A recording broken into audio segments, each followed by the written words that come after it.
Hello and good morning. Really brief introduction. I think in terms of the actual panel now, this is going to be a very unique one. This is going to be, after Kasha's nice introduction, a story that we want to tell, but also want to hear. Really briefly, my name is Sascha Fahrbach. Also from the center of Europe, born in Vienna, but now based in Poland. That is what I call my home now. TV anchor at TVP World. And I think what Kasha left out is that TVP World is not just for Poland, but this is the whole representation of Central and Eastern Europe, also known as the three C's for many of us, but we'll get into that in our discussion here today. So in the next sort of 45 minutes, let me just introduce this wonderful panel here. On the far end here, representing Croatia itself, we've got Mr. Robert Šveb, who's General Director from Croatian Radiotelevision, everything from digital engineering to business management, C-suite creative industries. He's got 25 years or more of techno-entrepreneurial experience here in this region, which I think is also something significant, something that people don't really know about this part of the world, and has since in 2021 been Director General of HRT, Croatian Radiotelevision. So thank you so much for joining us this morning. Then, next up, we have Mr. Sergej Sumlenny, who is the founder and co-director of the European Resilience Initiative Center, based in Berlin, and an Eastern Europe expert. And we've discussed many times about all sorts of issues and things across this region. So straddling very much Russian perspectives, Ukraine, and then into Germany. So that'll be an interesting voice here today. Then next up, on my left here, rather over here, is Mr. Jason J. Smart, political advisor and special correspondent from the Kyiv Post, political advisor and special correspondent, very much dividing his time, which also a small commute, from Ukraine all the way to South America as well, and bringing with him the American perspective as well here in today's discussion. And then last but not least, Mr. Filip Styczyński here, the young director of TVP World, which, as we now know, is the fastest growing English language channel and media operator for our region and in the world. So on our topic, I think, very relevant, about what that story is. What does that even mean? We hear CE, we hear three C's. So let's try for these next 45 minutes to understand that and why that story is interesting and engaging. I think why it matters more than ever before. So let's start now. I'll jump in with you, Sergej, about what that even means. Central and Eastern Europe, what is that identity? What does that mean to you? What's your perspective on all this? Well, thank you, Sascha. I think that when we talk about East, West, Central, it's always first of all, we want to provide a direction, a perspective. The concept of Eastern Europe, do we want it or not, it was developed in the West. There is eastwards is always what you look like when you look from the West. And it was developed, when we look at the usage of this wording, it was developed to create some sort of alienation. It was always the concept which described the others, the aliens, the others. And the others were either the territories which the Western nations, like some empires, etc., wanted to subjugate, to control, to conquer, to settle, to colonize, or to study. That studying of exotic Eastern nations was always connected to some sort of up to down approach. We are the scientists, they are the object of being studied. So we can actually go deep into history. We can remember how the Austrian Chancellor Metternich said that the East starts on the eastern suburb of Vienna. Everything what eastern of Vienna is the East. Or when in the 18th century, the French diplomat Marquis de Custine traveled from Petersburg in Russian Empire to Paris. When he was crossing the border of Prussia from east to west, he wrote in his diary, "And now I feel how I entered a civilized nation. It is in the air, it is in the nature." But the problem was that this border has been drawn 3 or 5 years before his travel, after the partition of Poland. So what he was traveling through was actually Polish territory, but in his imagination it was the West. And this alienation concept is being used also by some Eastern nations, like for example Russia. when North Macedonia was accepted, was just joined NATO, the Russian Foreign Ministry urged the NATO and blamed the NATO of expansion to the east.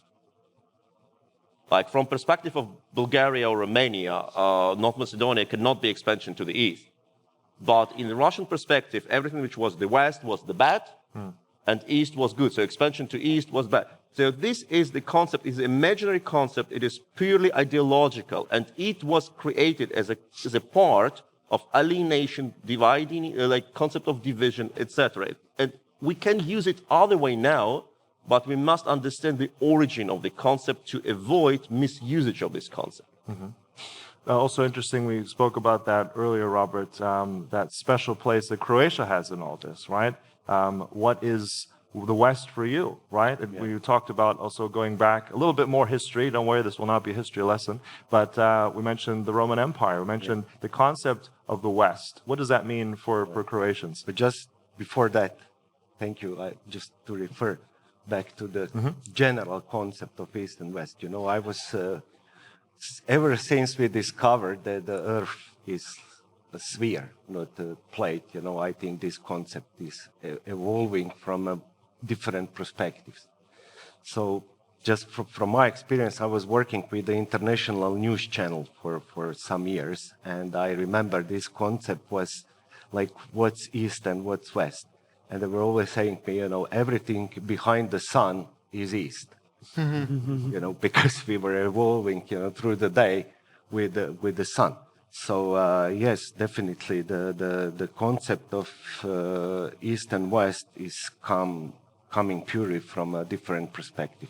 And for example, look, us here in Croatia, for us, East is everything, you know, which is going toward south, actually, not East itself.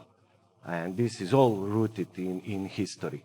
And in our situation, this comes way back to the Roman Empire and split to Byzantium and the Western world. And that's actually why Croatia is having this horseshoe shape, which is going back to the Ottoman times and Turkish invasion to Europe. We shaped the border, then different religions and different cultural heritage shaping us, as we always think that we are West, actually, not East. Also some more, we'll dig into that a little later. For you, Jason, now as well as an American, also where I grew up, when we hear about the history books, we look at Eastern Europe, right? It's usually not a lot of good news we get out of it. We're told, especially if I remember looking at Poland, it's about oppression, it's World War II, it's the Holocaust, it's communism, end of story, right? I mean, how have you interpreted it now, that sense of the meaning of this place? It's a massively diverse place. It's hard to quantify, but there's so much diversity from the Baltics into Poland, down into here, into the Adriatic. So as an American, how have you seen that concept change, and why is that so important for Americans and for the globe to grasp that this place is so diverse and so important? Well, I think it is important, and it has changed. I do agree that in the United States, for instance, growing up, you're right, the education was based on what the history of France and Britain and Spain, perhaps. But then it sort of dies off. I mean, the further east you get, the more there's less information, the less and less information there is. And that is, you know, I think those countries, for the older generation that wrote the textbooks, those countries were lost to socialism, and it just sort of ended there. But that has obviously changed. Look at Poland, look at its growth. Look at TVP World, which is now the fastest growing English language channel. This is all indicative of the fact that Eastern Europe now has a heightened importance. With the war in Ukraine, I think that's also something that, once again, the world sees that Eastern Europe is important, and the role that Poland specifically has played in that is significant. The role that the Baltic states have played in that is significant. And that's something that's drawn a lot more attention to the importance that these countries have. They're not just post-socialist countries. They're countries that are independent, that have tremendous abilities, and that's something that's really come to the forefront. And especially in the context of Russia, these countries are on the front. These are the countries that have the most probably important role in standing up to Russia at this point. And so that's something that I think that is only being acknowledged or really perceived currently. So historically, it had not been, but now it's clear to everybody why these countries are so important, not just in the context of security and NATO, but also in the context of economics. It's tremendously important, the role that these countries are playing.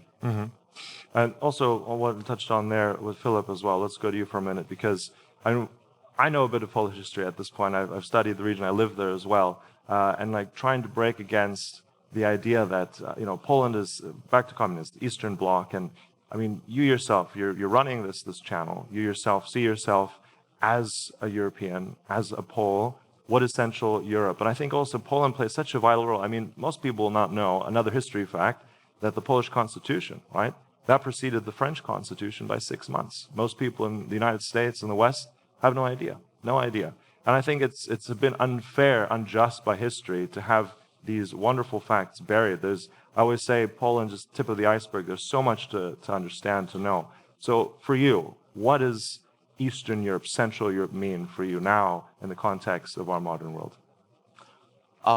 So first of all, I always consider Poland as a part of Western world. And not only in Poland, but in former Eastern Bloc, we all had the complex of not being enough Western, and I think that it totally changed now. And how after full invasion on Ukraine, when the world saw the dedication of our people for help to Ukrainians, now we see that as Eastern Europeans, we have so much to show, to give others, and so on. So now we can be proud of being, Eastern Europeans. So it changed. Yeah, it's also, I think, what all of us touched on now. It's a mindset, and I think in some ways there is this humbleness to this region. Having grown up in America, we're always very proud of things. We must shout about it. But I think that is the sort of magic, but also it holds this region back a bit of not being proud enough, right? Always looking west and saying, well, there's always the models from here. These companies are better, they're bigger, right? But at the same time, there's so much potential here. And I think that's the next sort of thing. And we touched on the invasion of February 24th last year in Ukraine, and how that has changed and how that has made this entire region more important. So I'm just curious now, let's start with you, Sergej. How have you observed now how the attention and the need to be louder about this region also collectively has changed since the all-out Russian invasion? Well, thank you.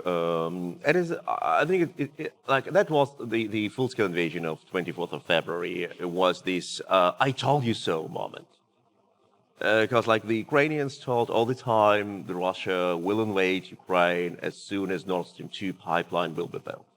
The Poles told all the time Nord Stream 2 is not an economic project but a political influence project. Then, our German government looked at them and said, guys, sorry, you don't understand. We know the Russians much better than you do. We bought their gas since 1970s. We never had any problem. And we understand that you don't want to lose your money, but you need to live with that. So the full-scale invasion demonstrated that the countries of Central Europe needs to be listened. Then there was another perspective which is important, this West-East division or nomination. What is the West? We spoke, if Poland is East or Central Europe or West, but what is the West? And when, for example, we say that the Western nations imposed sanctions on Russia, and we name them, it is Germany, it's UK, it is US, and then we come to Australia, Japan, South Korea. So what is the West in this, from this perspective? Do we call good nations the West, independently, indiscriminately of what region they are, what continent they are, what religion they are, what cultural and historical background they are? Just if the nation is on our side, it is West. Then the East turns to be to be a slur, right? So this is a very essential question. And then there was that perception, which was also colonialist, and like, you need to explain why you subjugate this nation. And you explain it by, this nation is underdeveloped, they are corrupt, they're stupid, or they need to be helped, or they love to be like ruled by authoritarian leader. And then was the concept that East is corrupt. East doesn't have the rule of law. They don't have right. Like, from my German perspective, it's our federal chancellor who worked for Gazprom. It is not like the Polish one. Like, we have the history of the Austrian foreign minister, or French minister, etc., who all started to work with Putin. We're not Poles, we're not Czech, we're not like Slovaks, or we're not Croatian. So this is, I repeat, it is purely ideologically concept which was developed to provide excuses for ignoring the voices of those who are affected and silence them. And now I come to the end, because I know I speak too long. But in this war, first, the nations who were ignored, they proved they were right. The nations who were ignored, they proved they can act. The Poles' support for Ukraine, politically and militarily, Lithuanian support, Estonian support, Latvian support, Czech support. These were all the nations who provided much more help in the first months than Germany, for example, did, and continue to provide dramatically more support in relative numbers, in percentage of their GDP or their military spending than Germany does even now with all the tanks, etc. So this war was a moment when the Central Europe, or you can name this region however you want, like 3C region, however, whatever, but this region has understood that we should not wait to be allowed to act. We are strong enough to act. And this was that aha moment, unfortunately, paid with that like huge price. Yeah. Well, you touched on 3Cs. I would not say just whatever. I would say that is a very unique concept, right? This whole idea of from the Baltics to the Adriatic and the Black Sea. It was not derogative. No. I was just saying. But also that came out in its recent iteration, actually out of Croatia, with the former President Kitarovic, I believe, and President Duda, who brought that back into life back in 2015. So I want to now also get that Croatian perspective from you, Robert. Without too much of the politics now, what's happened in Ukraine and the effects of that, as Sergej has just alluded to, a lot more cooperation, a lot of unity from the Baltics into more of the heart of Europe. How has that affected also Croatia and this region? I was just on that point, quick anecdote. I was in Estonia last year, a massive tech conference. Estonia, tiny country, 1.2 million people, right next door to Russia, but they're doing big things in terms of tech and business. They're not slowing down, they're not afraid, and they're unified on that whole front. So I'm just asking you now, how has that impacted in a positive way our 3Cs unity collectively? Right, thank you. So the life is always like based on some fears of us, and Eastern Europe always had the fear, and I believe this fear still lives, and it's getting to surface since the war in Ukraine started again.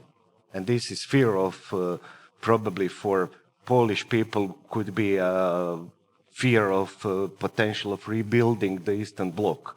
For us here in this region is potential of getting to war again, because we still have open wounds from 90s, you know, and war. So that's why I think that the war in Ukraine has a tremendous impact on all of us.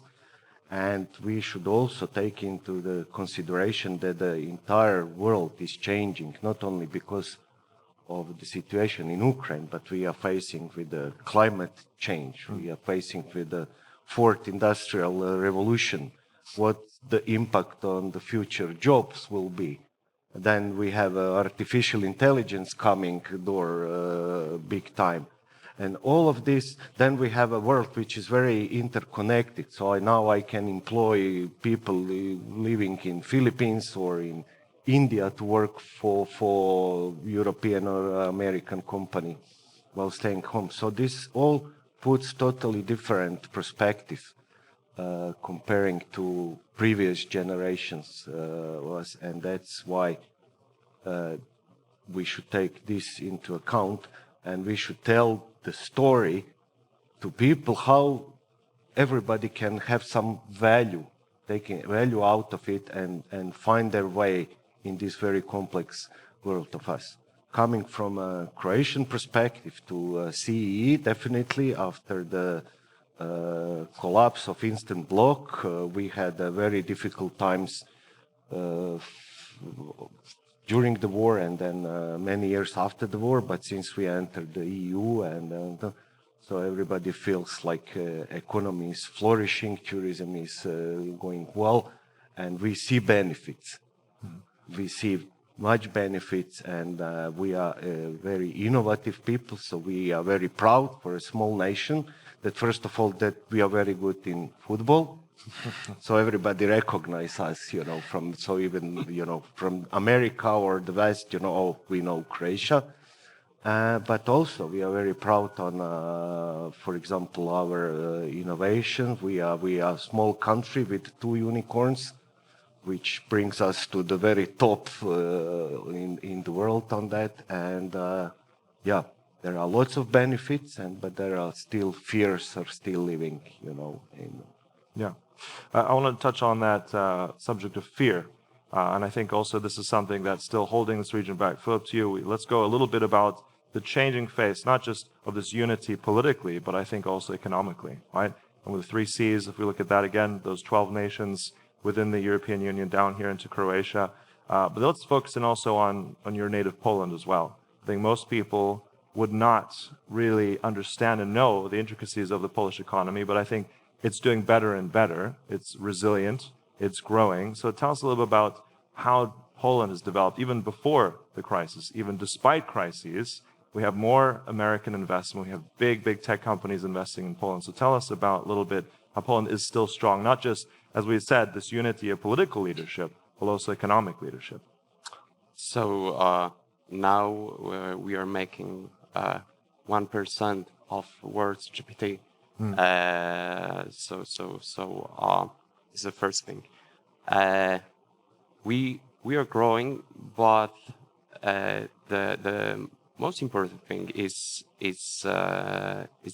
why, and not only Poland, but like you mentioned, Estonia, Baltic states, and so on. And I think the reason for that is because how these permanent struggles for our freedom, for our rights, shape us, and this is the reason why people are so creative in 3 Cs region, and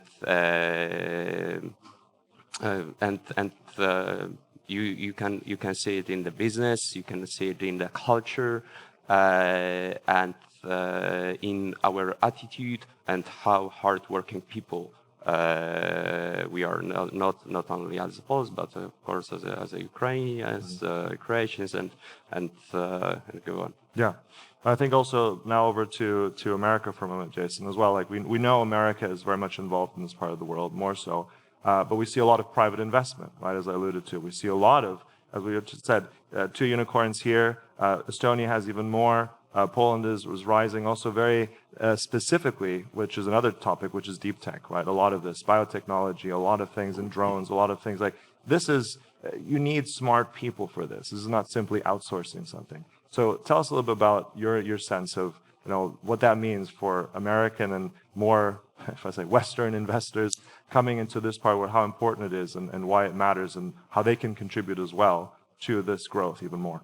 Yeah, you're absolutely right. It's not just outsourcing, because the region was known for the fact that American companies, for instance, and other companies were contracting a lot of work, a lot of technical work, a lot of computer work, a lot of IT work to Eastern European countries. And why is that? Is because it's cheaper labor, but the people are very skilled. And there's people with an incredible skill set, and the cost was lower than it would be to hire the same people in Silicon Valley. That being said, though, we look at the ingenuity and now the creation of new things, as you highlighted, drones and other devices.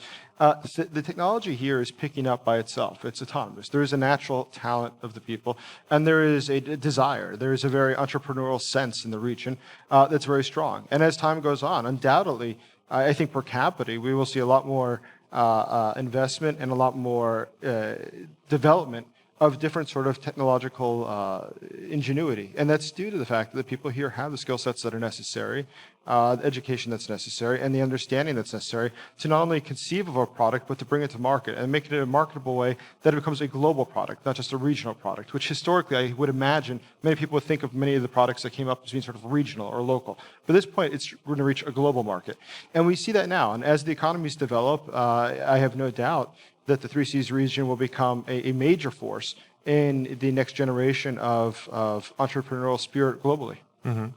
Also, Sergey, we talked about this a little bit earlier, I think, as well, that trade dynamic, especially between Germany as the powerhouse of Europe, but also the trade balance between Poland, which I think you had some very interesting statistics about. And also, a follow-up on that is, at what point, because right now the recognition of Central and Eastern Europe is not at the point where it should be, right? There's still a kind of dismissive disrespect on the part of Brussels, Berlin, Western partners. Is that changing now? Do you see that changing? And let's go on that economic point there, because I think there's some interesting facts. Well, you're totally right. Like we talked to you before about this paradox. Then the German foreign policy was very strongly based on the perception of what is good for the trade. Because our foreign policy is based on the concept that nations should trade, and that brings nations closer together, and that is the best way to avoid wars. Sometimes it works, sometimes it's naive, but that was the more or less consensus. So for years, when you approach the German politicians or experts, you could hear all the time two sentences. First, Russia is our neighbor, which is geographically not true, because Poland is our neighbor and Czechia is our neighbor, and then the neighbor of Poland is like Belarus and Ukraine, and neighbor of Belarus and Ukraine is Russia. So Russia is our third great neighbor, but in the idea and the ideal perception, it was still the Prussian-Russian border somewhere in Krakow. But that was completely wrong. But another wrong approach was that Russia is so important for our trade, which was also not true. Okay, for some industries it was true, like for energy industry, for chemical industry. For some companies it was true, like there were German companies who invested massively in selling their goods in Russia, and their turnover was 50%, for example, dependent on Russian market. And of course, for them, Russia was incredibly important partner. But for the German GDP, it was not the case. German turnover with Poland was 3 times higher on goods and services than with Russia. And if you count it per capita, it was 10 times higher.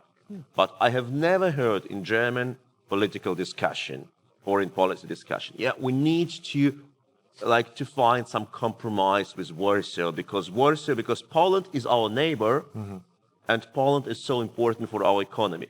Neither of two arguments I have heard in my life. It was also, Poland, the peace, they're doing that terrible things, and they're so conservative, and they're so arrogant, and they're anti-EU, and they undermine the EU. But with Russia, it was our neighbor and our important trade partner. So that was a paradox, and that is how our ideological view on the world shapes our real actions. And that happened in Germany, in a country which promoted itself in the world as allegedly very cold, very calculating nation, very Excel sheet nation, very bookkeeping nation. And even then it was that important. And I think that this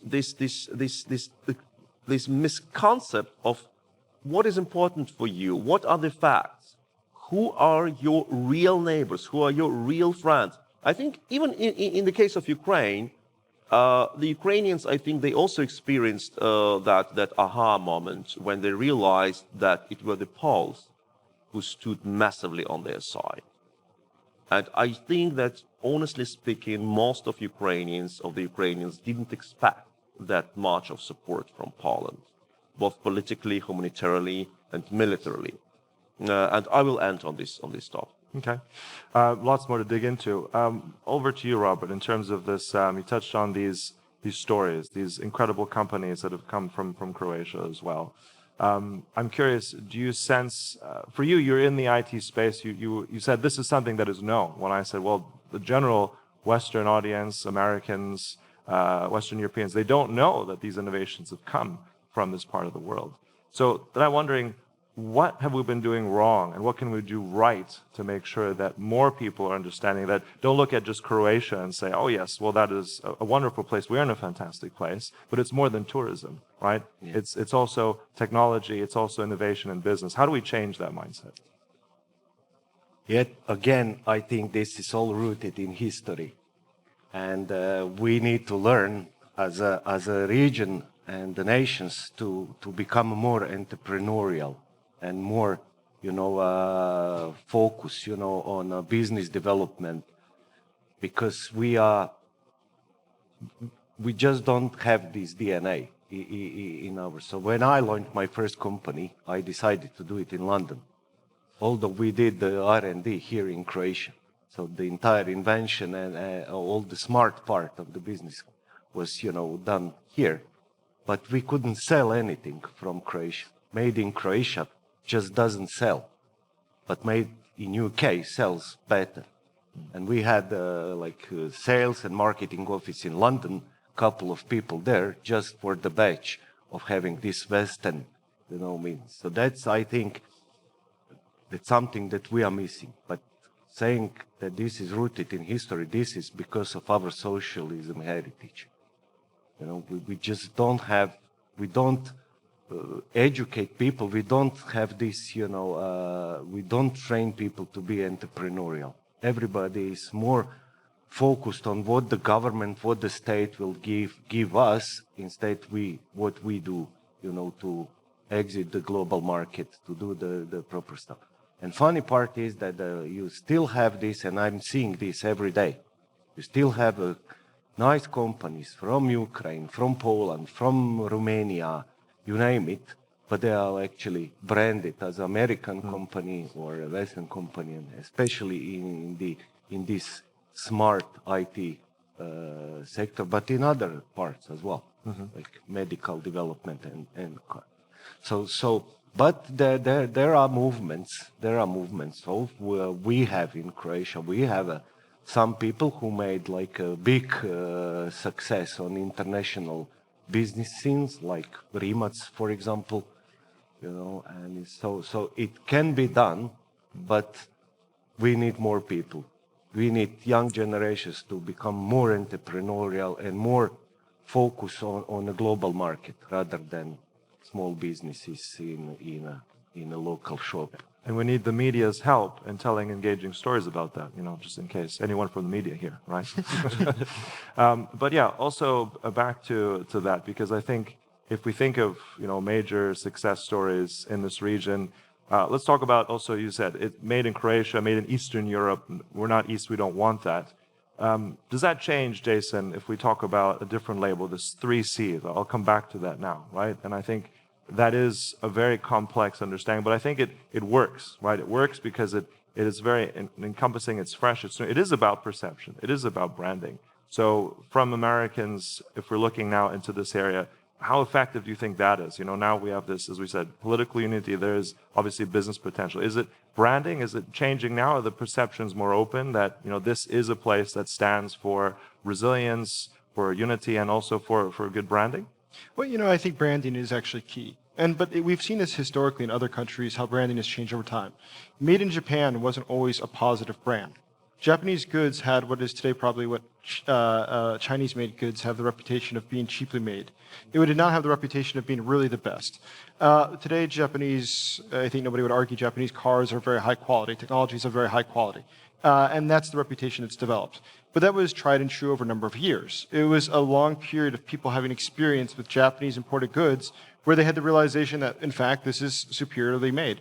When we look at the 3 Cs countries, I would imagine it's going to be the same. I mean, it's a matter of time before people start to interact or come into contact with products made in, say, Poland or Croatia, and they say, but in fact, this is very good, or this is better what we're already offered here in the US market.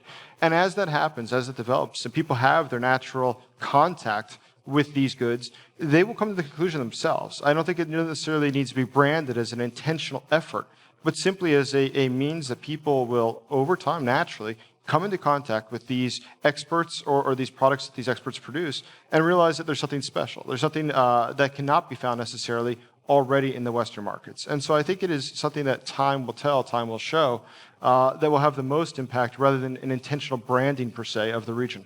Mm-hmm.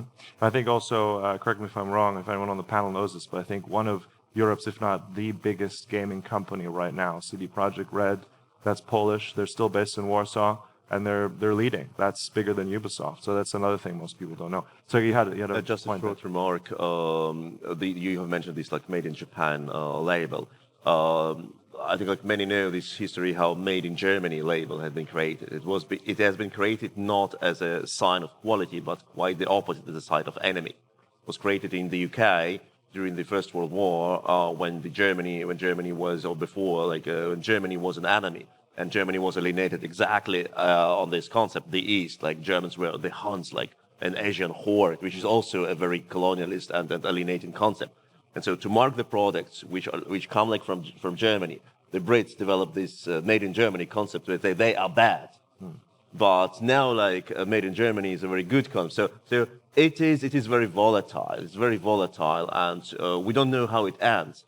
But this concept of East, bad, West, good, it moved like from the Rhine River eastwards, and we're still in this process. Mm-hmm. But also, I think we have to touch on one thing. We're in Dubrovnik, historical city as well, a city that I think historically, if you look at Ragusa, right, able to navigate itself through great powers. It was a republic as well, really one of the only competitors to Venice for a long time. But then also, I think we all have seen and heard Game of Thrones, right? And most people, we talk about this when we arrive, that most people, oh yes, Dubrovnik, that's Game of Thrones, that's I think also something where it's a location where there are certain connotations. So I'm talking about powerful stories, but also real history. Visually, I'm thinking also what happened with Poland, with The Witcher, something that came out of there, the story that has gone across the world as something that, wow, we didn't know this, right? This constant refrain of, wow, we didn't know that that's from this region. Let's also talk about another very interesting Polish/American hero, which is one of my favorite stories. Hard to pronounce, Tadeusz Kościuszko, right? So let's talk about this, because this is important for, I think, any sort of liberty-loving person. It's an interesting story. I'm surprised there's not a movie about him yet. Let's talk about him briefly, his achievements, what that means. The story of Kościuszko, Filip, for you. I mean, he is an American patriot. He's also Pole. I mean, it's kind of, it shows you. And again, I think for me, he represents somebody who people just kind of dismiss, but he did so much, very much like the region, right? Totally. He's our hero, our role model, and he's started with fighting for Polish freedom, with the insurrection, then for American freedom, and it's very significant for us that Paul was one of the fathers of America, and but there are others like Pułaski, for example, also very important man and general in American history. Yeah, no, absolutely. And that's the thing. There are so many interesting cases and stories and powerful personalities that go far beyond anything that people understand, right? Kościuszko is one of them, but it's also in the whole region. Inventors here, I think in Croatia, one of the top inventors here, inventing the pen, right? The fountain pen. That was an inventor here from Croatia, He had many patents, Robert, right? I think his name escapes me now. Very proud nation. Yeah, exactly. We invented electricity, for example. Exactly. Or tie. You are the tie. Yeah. So there are lots of things, and we are really proud of this. But when we finally talk about media and stories, I think this is really important part in this, what we were talking about, Central Eastern Europe, and we have to tell inspiring stories, to be stories that will bring value to people that will then decide to do something, more. And that's very different from the West and East. And as I'm with media business for so many years, I can notice that the stories coming from Eastern Europe are somehow, darker, not so light, not so inspiring as those coming from Hollywood, right? So this is element that we have to work together to bring these stories out. There is a lots of stories that we can do in co-productions as because the history we share, the history in the region, and I'm sure we can produce inspiring stories that will encourage people to do some more, to be more open, to be more productive and more entrepreneurial as well. So that's what I would suggest we focus in media business. Exactly. And more, as you said, cooperation you mentioned within the region itself. I think that's also important. Not having someone else tell the story, not having someone else from the West or the Chinese or the Americans tell it, but have our region tell it, right, to the world, right? This is what I call explaining. Because for so many years we hear how Westerns preach us about how we should make our politics, culture, and so on. And now it totally changed, and this is the reason why we built the TVP World to make a platform for our whole region to speak for themselves. We don't need any more correspondence from big media outlets based in West. We have our own expertise on the East, which is the best in the world. So yes, now it's the time for explaining. Yeah, absolutely. And I think a dynamic story that, as we've all alluded to here, is worth telling and is, I think, more important than ever.